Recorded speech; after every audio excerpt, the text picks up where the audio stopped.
Des interviews, des chiffres, des faits, des études, pas de blabla. Ce sont les podcasts de Visionary Marketing, disponibles sur toutes les bonnes chaînes de balado-diffusion.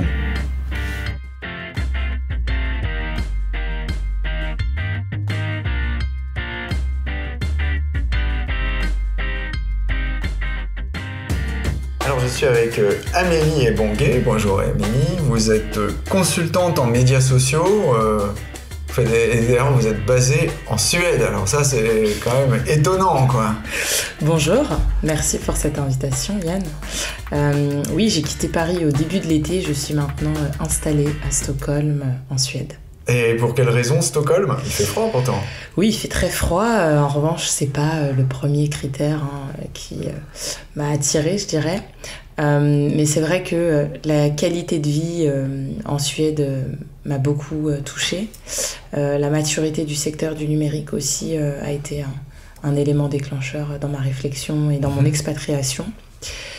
Et enfin, j'avais envie d'internationalisation et de changer finalement de carrière pour me projeter davantage à l'international. Raison pour laquelle je me suis installée à Stockholm. Bon, on va rassurer tout de suite les auditeurs, on va pas faire le reste de l'interview en suédois, ça serait plus dur. Et alors ce qui est intéressant aussi, c'est que vous accompagnez des clients, alors plutôt B2C, si j'ai bien compris, dans le domaine du divertissement, et vous les guidez dans les nouvelles tendances. C'est exactement ça. C'est vrai qu'une partie de mon métier consiste à accompagner les marques à se projeter dans ce qui fera la société de demain au prisme du numérique. Je pense qu'on l'a beaucoup vu avec la crise. De nouvelles tendances, de nouvelles manières de consommer se sont dessinées. Je pense à l'industrie du live streaming. Aujourd'hui, on a des plateformes sociales qui développent davantage de produits autour de la vidéo en direct. Certaines plateformes sociales ont décidé d'en faire leur produit star. Je pense à Twitch, qui appartient désormais à Amazon. Mais beaucoup d'autres acteurs aujourd'hui se dessinent autour de cette économie qui est fleurissante. Bien, et on va parler de nouvelles tendances, et quand on parle de nouvelles tendances dans les médias sociaux, on pense à... TikTok. Ah ben voilà, on pense à TikTok, et c'est pour ça que vous êtes venu nous rendre visite depuis la Suède. Et pour ce nouveau livre publié chez Duno, Génération TikTok, un nouvel Eldorado pour les marques. Alors, je ne sais pas s'il fait vraiment partie, pour ma part, de la génération TikTok, mais c'est effectivement un phénomène. Et c'est un phénomène qui a repris un peu de poil de la bête depuis la fin du feuilleton Trump, si j'ai bien compris. C'est exactement ça. Et l'application a subi de nombreux bouleversements. La première, je dirais que c'est une application qui a vraiment connu le succès par ses utilisateurs, par la création, par la valorisation aussi du format vidéo.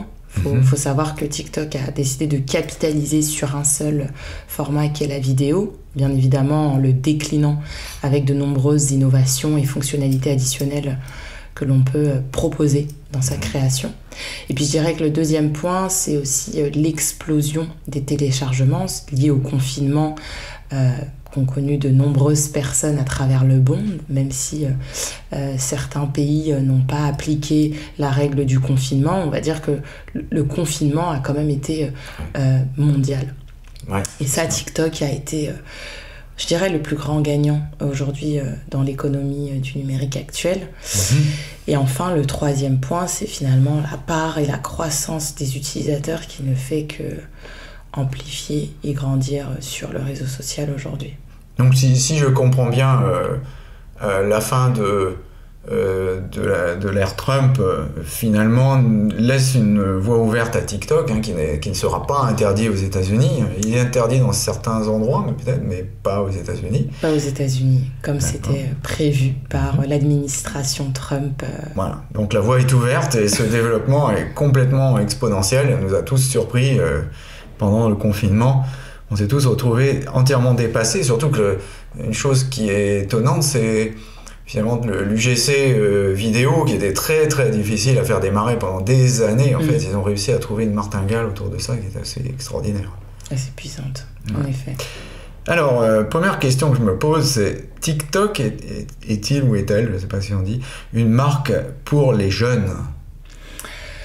Très bonne question. puisque finalement c'est aussi le fil rouge du livre, hein, vous l'avez lu, je pense que vous vous êtes quand même dit c'est une application qui est très générationnelle. Et c'est vrai que son empreinte aujourd'hui, elle est relativement jeune, il faut le dire, puisqu'aujourd'hui la part des utilisateurs démarre déjà dans un peu l'illégalité aux alentours de 10 ans, 11 ans, 13 ans. On a des utilisateurs qui sont quand même très jeunes. Et c'est vrai que la croissance des utilisateurs légèrement plus âgés, entre 25 et 45 ans, est relativement faible à l'échelle du monde. Ouais. Donc foncièrement, c'est une application qui est très jeune, il faut le dire. Voilà, donc c'est effectivement les plus vieux, même si 45 ans pour nous ça paraît déjà des petits jeunes, est beaucoup plus rares, même si on a montré d'ailleurs quelques contre-exemples sur Visionary Marketing pendant la pandémie, qu'on espère passer, mais on n'est pas sûr non plus. Alors donc cette audience qui est assez jeune, elle n'est pas seulement jeune, elle est aussi, ce que vous dites dans votre bouquin, elle est aussi très indienne, parce que j'ai compris. Oui, alors aujourd'hui le marché indien qui était un marché fort, limite star pour l'application, n'a plus accès à TikTok, y compris l'Inde, le Pakistan, pour des raisons que j'évoque bien évidemment dans le livre. Peut-être que sur les prochains mois, les sanctions vont redescendre, vont s'assouplir. On ne sait pas vraiment, puisque finalement c'est une application qui évolue en permanence au fil du temps.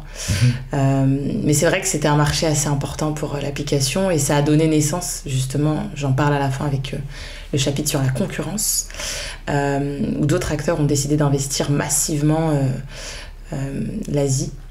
Je pense à YouTube, avec le développement de Shorts, qui est donc un format, il faut le dire, identique à TikTok, qui a démarré en version bêta en Inde et qui a décidé de se généraliser au reste du monde progressivement sur l'année 2021. Donc voilà. Donc l'Inde, c'est à la fois très important, puis en même temps en ce moment ça ne l'est plus. Et puis il y a la Chine, bien entendu, puisque à l'origine, TikTok, c'est une application chinoise. Exactement.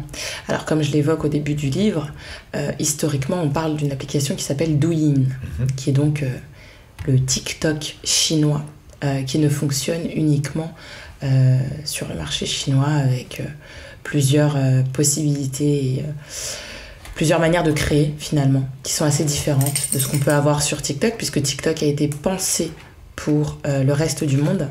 Oui. Et c'est à l'issue de sa fusion donc avec Musical.ly, qui était donc un acteur du marché, que le groupe ByteDance a décidé de former et d'ouvrir TikTok au reste du monde.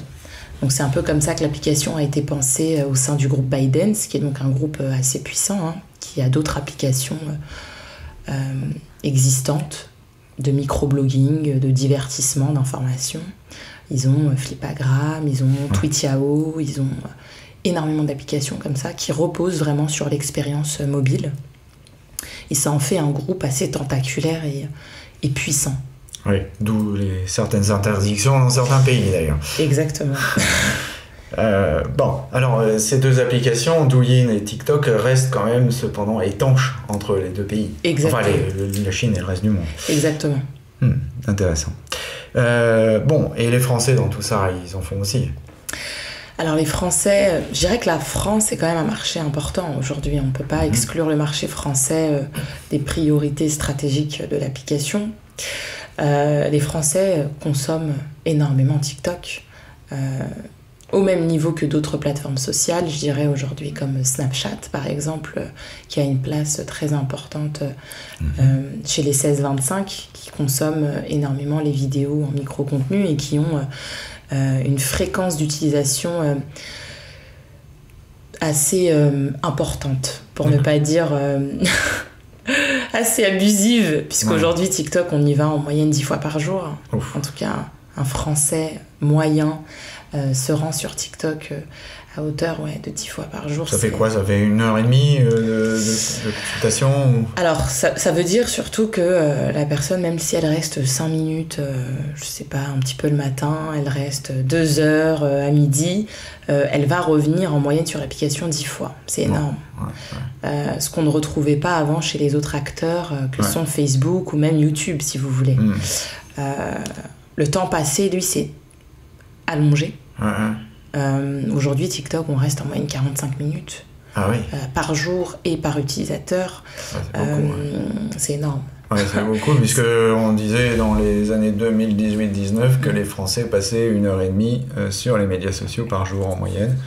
Donc ça fait une grosse proportion, c'est pas négligeable. Alors, cette application, on le voit, elle a un grand succès chez les utilisateurs, notamment les plus jeunes, vous venez de le souligner, mais ça intéresse également les marques. Alors ça, c'est un peu nouveau, parce que, je me souviens, on a interviewé pas mal de marketeurs encore en début d'année avec Hootsuite, TikTok et Snapchat. Même Snapchat, au bout de quelques années, ils ont du mal, ils ont beaucoup de mal dans les marques. Et là, c'est en train de changer, a priori, d'après ce que vous dites dans votre bouquin. Ça devient une voie intéressante pour les marques aujourd'hui. Oui, alors aujourd'hui, TikTok a une place importante, en tout cas dans le paysage social média mondial, et pas forcément français ou européen. On voit que la plateforme, finalement, elle permet aux marques de s'inscrire dans une interaction, dans une audience qui veut de plus en plus être connectée. Être en relation avec la marque, et c'est normal puisque je pense que la pandémie a aussi accéléré cette proximité entre les consommateurs et les marques. Aujourd'hui, on va aller vers des marques de plus en plus conversationnelles. On cherche de la communication directe avec ses audiences, et puis les marques, elles cherchent surtout à s'inviter dans les thématiques et dans les conversations de leurs audiences, et ça, c'est tout à leur honneur. Ok. On va prendre quelques exemples qui sont issus de votre bouquin. Page 109, vous me parlez du TikTok Fashion Month. Oui, alors cet exemple que j'illustre, c'est comment finalement TikTok a décidé de servir au mieux l'industrie de la mode qui a souffert de la pandémie, comme d'autres industries. Et finalement, la plateforme a décidé de mettre ses équipes, ses outils techniques au profit de ce secteur en créant un événement digitalisé pour permettre aux marques finalement de continuer à montrer leurs produits à travers TikTok, et donc en organisant des défilés tout au long du mois d'octobre. Donc là, ça a eu un impact notamment sur les marques de luxe françaises, parce qu'on est très présent dans ces métiers-là. Exactement. Et puis ils ont décidé l'année d'après de poursuivre leurs efforts, et donc cette fois de s'associer directement avec les acteurs clés comme la Fédération française de la mode ou encore IMG. Et finalement, ça démontre aussi l'intérêt des marques et comment finalement ces acteurs peuvent faire corps avec le numérique pour servir au mieux leur audience et finalement derrière générer des ventes, puisque l'objectif c'est aussi de vendre. Ok. Alors, un deuxième exemple, à la page 94, je vais à l'envers, mais c'est pas grave. Eyes, Lips, Face. Je connaissais pas. Elf Cosmetics. C'est quoi exactement ce qu'ils nous ont fait, ces gens? Alors, Elf Cosmetics, comme j'explique, qui est un exemple assez intéressant c'est un exemple intéressant de marque sur le sujet qui a décidé de se servir de TikTok au mieux pour valoriser ses produits. Mais pas pour valoriser ses produits en tant que marque, pour valoriser ses produits avec la communauté. Et donc ils ont décidé de créer un challenge pour valoriser les produits de la marque et d'inciter derrière les audiences à reproduire le challenge.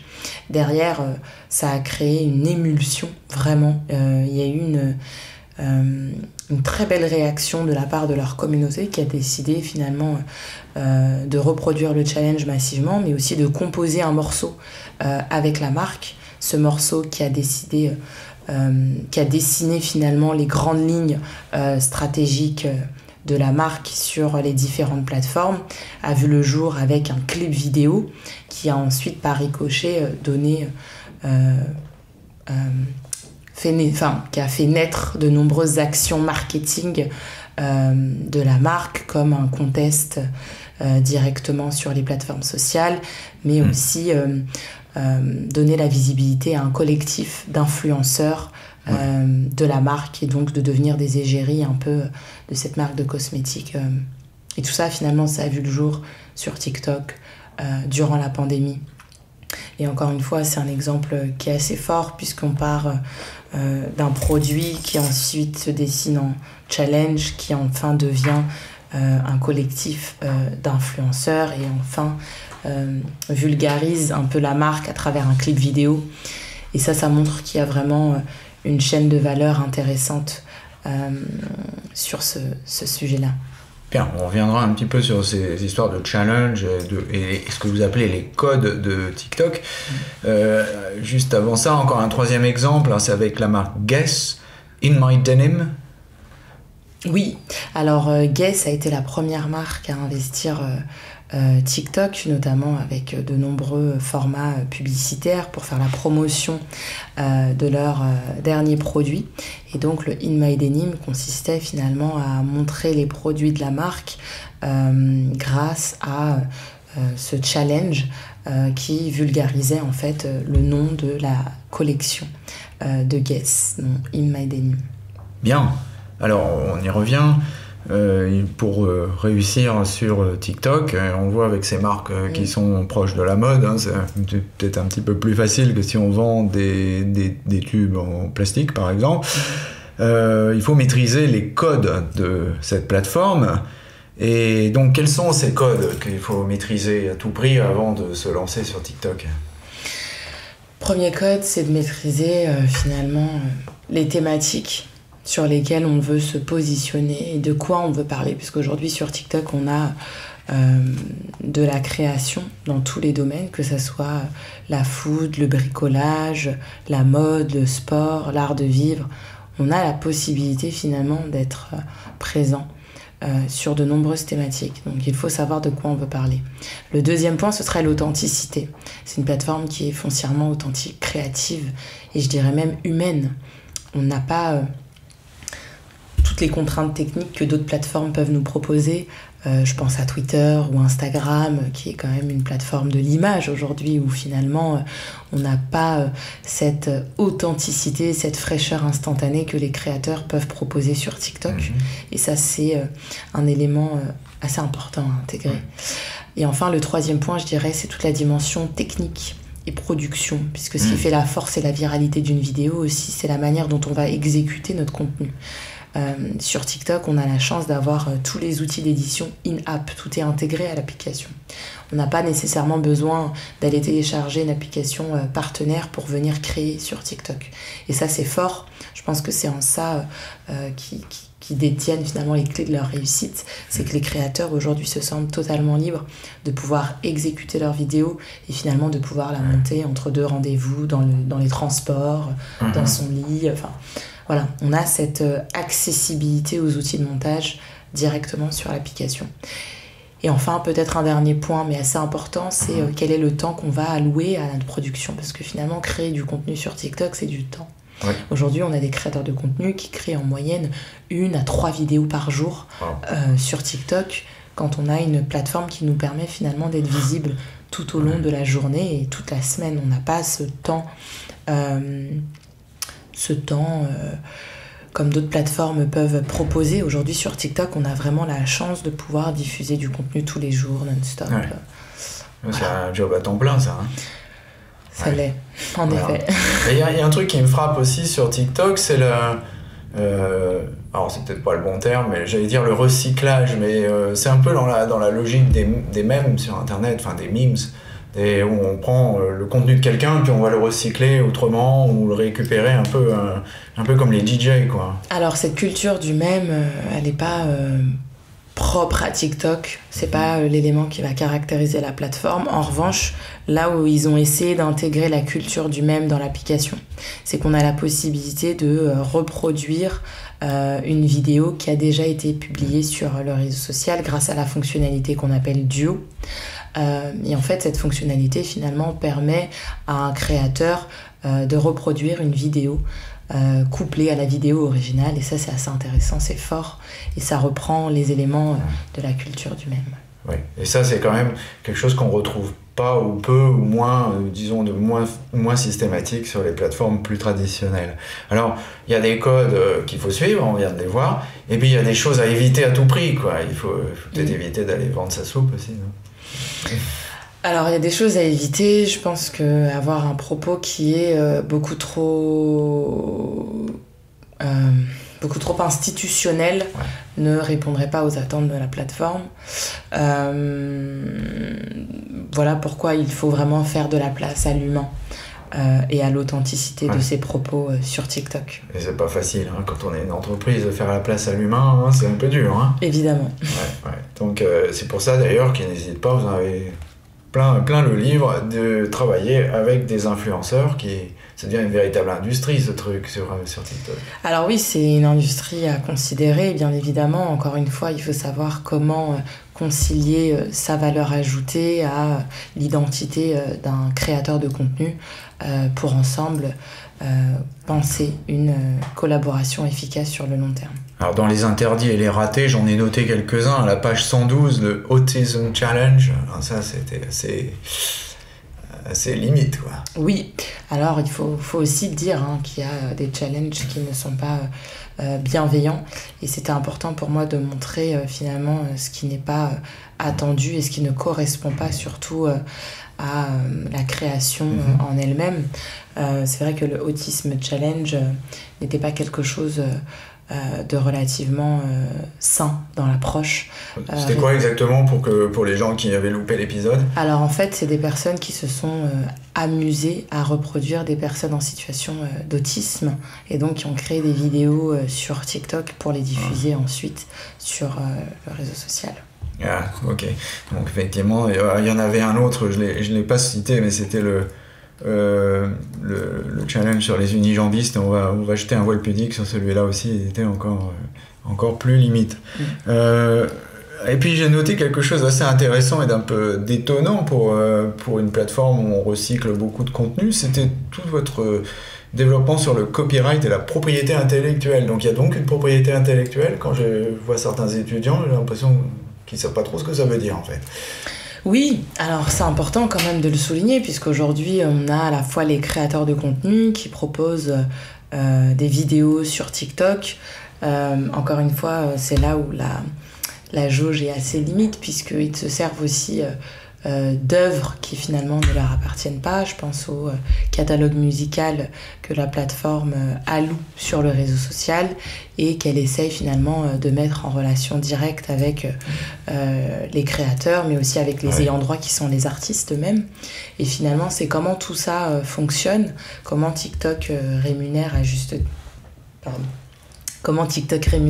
titre les artistes, et finalement comment les créateurs aussi font jouer leurs intérêts face à la création de valeur qu'ils proposent sur la plateforme.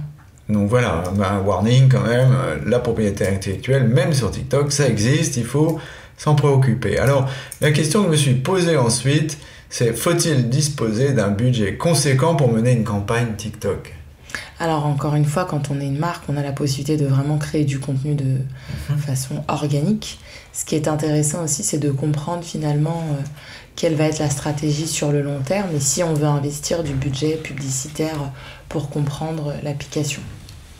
Mais bon, ces plateformes, on suppose, vont suivre le même chemin que ce qu'ont décidé les autres plateformes avant elles, c'est-à-dire qu'au bout d'un moment on met en place un algorithme, il y en a déjà un d'ailleurs, et bien que l'organic reach, comme on dit en bon français, a tendance à un peu baisser au fur et à mesure pour obliger les marques notamment à payer un peu de publicité. Exactement. D'accord, donc ça va suivre le même chemin. Ne nous méprenons pas. Quel impact possible de la multiplication des marques et des sponsoring tout cela ne risque-t-il pas de décourager les créateurs de contenu, et puis surtout les jeunes, à force de voir débouler des marques qui viennent vendre leur soupe sur Internet. Alors encore une fois, les créateurs ont vraiment le choix aujourd'hui. On a énormément de plateformes, Snapchat, YouTube, TikTok, Instagram. Finalement aujourd'hui, le créateur, on va lui dérouler le tapis rouge et il pensera sa création en fonction de la plateforme la plus intéressante pour lui.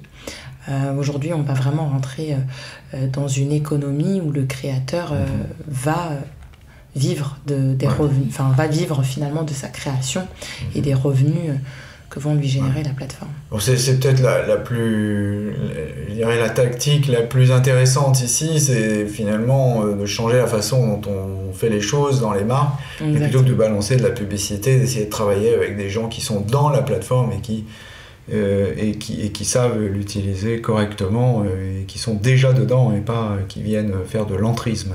Exactement. Alors, on a vu, il y a beaucoup de pré-ados, puisque vous avez dit ça commence à 10 ans, ça pour le coup c'est vraiment très jeune. Je ne sais pas si je laisserai mes enfants à 10 ans aller sur ce genre de choses. Et les ados sont très présents donc sur la plateforme, mais est-ce qu'ils seront encore là quand ils vont rentrer dans l'âge adulte? Parce qu'on a déjà vu dans le passé des plateformes ciblées ces types de populations. Il y a eu le fameux MSN pendant des années, on ne parlait que de ça, il y a eu le fameux Skyrock aussi, avec ces blogs Skyrock qui a disparu du jour au lendemain. C'est assez... alors est-ce qu'on peut faire un pari? Pas facile, mais on peut toujours essayer. Oui, après on assiste finalement à l'explosion des plateformes, puisque TikTok est quand même une plateforme de divertissement planétaire. Quand on y pense... il y a quelques années, des applications comme Vine n'existaient pas. Et puis aujourd'hui, on a assisté quand même à la fermeture de Vine. Certains experts vont nous dire que TikTok, c'est le renouveau de Vine, dans un registre assez différent. Mais c'est vrai que les recettes et la création des plateformes ne cessent de se multiplier. Aujourd'hui, on parle de TikTok. Espérons que ça perdure et pour le mieux, que ça puisse apprendre des choses aux personnes qui consultent le réseau social. Aujourd'hui, on a assisté à l'infotainment. Je pense qu'avec TikTok, on va vraiment transgresser dans ce qu'on appelle l'edutainment et on va davantage s'éduquer au prisme de plateformes divertissantes comme celle-ci. Bon, on va rester optimiste. Et puis, il y a aussi des vieux, des vraiment vieux, là, pour le coup, qui font des choses fantastiques. Il y a un couple de personnes âgées là, qui ont 75-80 ans et qui font de la danse, ils font des trucs super marrants. Vous voyez, comme quoi, il n'y a pas besoin d'être jeune pour créer. Alors, petite question pour la fin, avant de vous laisser repartir vers Stockholm. Il y a la page 521, ça m'a interpellé, j'ai un peu tombé de ma chaise d'ailleurs, parce que nous aussi on fait beaucoup de B2B, et vous nous dites TikTok et le B2B. Vous parlez du B2C et du B2B aussi, en disant pourquoi pas, pourquoi s'intéresser à TikTok quand on fait du B2B et comment faire, parce que là, c'est quand même, il y a un saut quantique quand même. Un saut quantique. Alors, TikTok, c'est une plateforme aussi où de nombreuses institutions finalement ont décidé d'investir le réseau. Je pense à certains musées, certains organismes, voire même des entreprises qui ont un point de vue et un bassin d'audience direct et adressé, se servent vraiment de la plateforme pour toucher une audience affinitaire qu'ils n'auraient probablement pas eu sur d'autres réseaux. Et c'est une plateforme qui laisse aussi le champ des possibles en termes de création. C'est vrai que quand on est dans un registre B2B, on a forcément tendance à se cantonner sur des plateformes qu'on maîtrise, qu'on connaît, et on n'essaye pas d'aller toucher une audience par un rapport indirect, excusez-moi. Et c'est vrai que TikTok permet aussi d'aller toucher une cible indirecte finalement. Donc c'est pas une mauvaise idée, ça a déjà été fait dans le passé, d'aller parler au grand public pour mieux parler aux professionnels, mais bon, ça demande une certaine dextérité quand même. Exactement. Voilà. C'est bien. Peut-être une dernière question. Et les Suédois dans tout ça, ils en font du TikTok?